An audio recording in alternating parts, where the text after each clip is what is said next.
تاریخ کا سب سے بڑا سبق یہ ہے کہ تاریخ سے کوئی سبق نہیں سیکھتا۔ اڈیالہ جیل میں کرپشن الزامات پر قید عمران خان کا معاملہ بھی کچھ ایسا ہی ہے۔ انہوں نے بھی تاریخ سے کوئی سبق نہیں سیکھا۔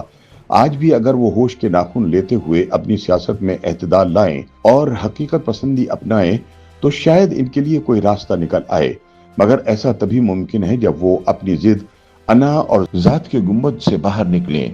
روزنامہ جنگ میں ان خیالات کا اظہار کرتے ہوئے جیو نیوز سے وابستہ سینئر صحافی اعظم ملک کہتے ہیں کہ تحریک انصاف کا سفر ایک ایسے خواب سے شروع ہوا جس نے نوجوانوں، متوسط طبقے اور ان لوگوں کو امید دلائی تھی جو ماضی کی گندی سیاست سے بدزن ہو چکے تھے۔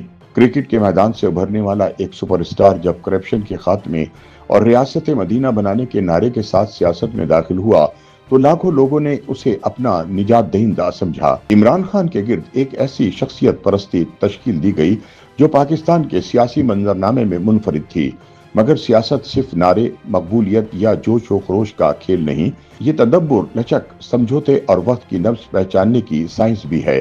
عمران خان اور تحریک انصاف اس سائنس کو سمجھنے میں بری طرح ناکام رہے۔ سینئر صحافی کہتے ہیں کہ خطے میں حالات بڑی تیزی سے بدل رہے تھے۔ افغانستان سے امریکی انخلا کے بعد پاکستان کے لیے ایک نئی علاقائی حقیقت وجود میں آئی تھی۔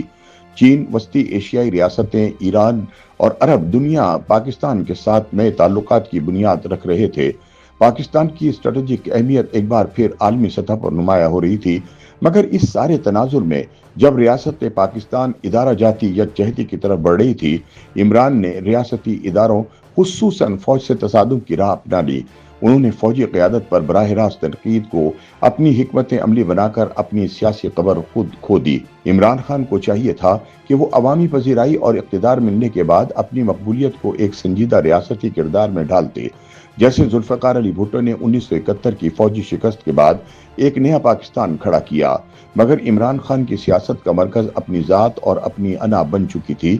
انہوں نے نہ کسی اتحادی کو برداشت کیا، نہ کسی اختلافی آواز کو سنا اور نہ ہی کوئی سیاسی مشورہ مانا۔ تحریک انصاف نے ایک وقت پر ملک کی سب سے بڑی جماعت کا درجہ حاصل کر لیا تھا۔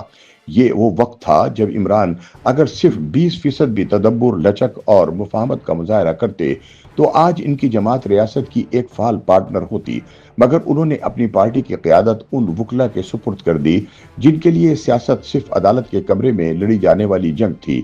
آج جبکہ پاکستان علاقائی سطح پر ایک نئی قیادت کی طرف بڑھ رہا ہے، سعودی عرب، چین، متحدہ عرب امارات، ترکی وغیرہ پاکستان میں سرمایہ کاری کے امکانات پر بات کر رہے ہیں۔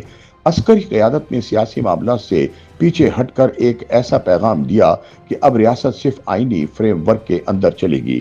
اعظم ملک کہتے ہیں کہ ایسے میں اگر سول حکومت، خاص طور پر وزیر اعظم شہباز شریف مہنگائی پر قابو پا لیں، گورننس بہتر بنائیں اور روزگار کی فراہمی ممکن ہو جائے تو عمران کے لیے سیاسی میدان میں رہی صحیح جگہ بھی باقی نہیں رہے گی۔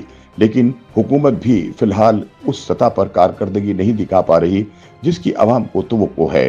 حکومت کے لیے یہی وقت ہے کہ وہ ریلیف پیکج دے، سبسڈی لائے اور عوامی مفادات کو اپنی ترجیح بنائے، ورنہ جو خلا پیدا ہوگا وہ کسی اور نعرے باز کو سیاسی جگہ دے گا۔ اعظم ملک کے بقول اگر تاریخی طور پر دیکھا جائے تو جب بھی کسی لیڈر نے ریاست سے ٹکر لینے کی کوشش کی، اس کو شکست ہوئی۔ ذوالفقار علی بھٹو کی مثال سامنے ہے۔ وہ ایک مقبول ترین لیڈر تھے، مگر جب انہوں نے فوج کو چیلنج کرنا شروع کیا تو نظام میں دراڑیں پڑ گئیں اور وہ خود اس دراڑ میں دفن ہو گئے۔ چاہے اس عمل میں امریکہ نے جنرل ضیاء کی حمایت کیوں نہ کی ہو، نواز شریف نے بھی 2 بار یہ غلطی کی اور دونوں بار انہیں اقتدار سے ہاتھ دھونا پڑا۔ بے نظیر بھٹو نے اگرچہ فوج اور ایجنسیوں سے سخت لڑائیاں لڑیں، لیکن کبھی اپنی سیاست چمکانے کے لیے ریاست کو گندا نہیں کیا۔ عمران خان نے اس تاریخ سے کوئی سبق نہیں سیکھا۔ آج بھی اگر وہ ہوش کے ناخن لیں، اپنی سیاست میں اعتدال، مفاہمت اور حقیقت پسندی اپنائیں، اپنی پارٹی میں سیاسی ذہن رکھنے والے لوگوں کو آگے لائیں تو شاید کوئی راستہ نکل آئے، مگر ایسا تبھی ممکن ہے جب وہ اپنی ضد اور انا سے باہر نکلیں۔ سیاست صرف سوشل میڈیا پر ٹرینڈز بنانے کا نام نہیں، بلکہ زمین پر رہنے والے کروڑوں انسانوں کی زندگیوں کا معاملہ ہوتی ہے۔ لہٰذا خان صاحب کو ہوش کے ناخن لینے چاہیے۔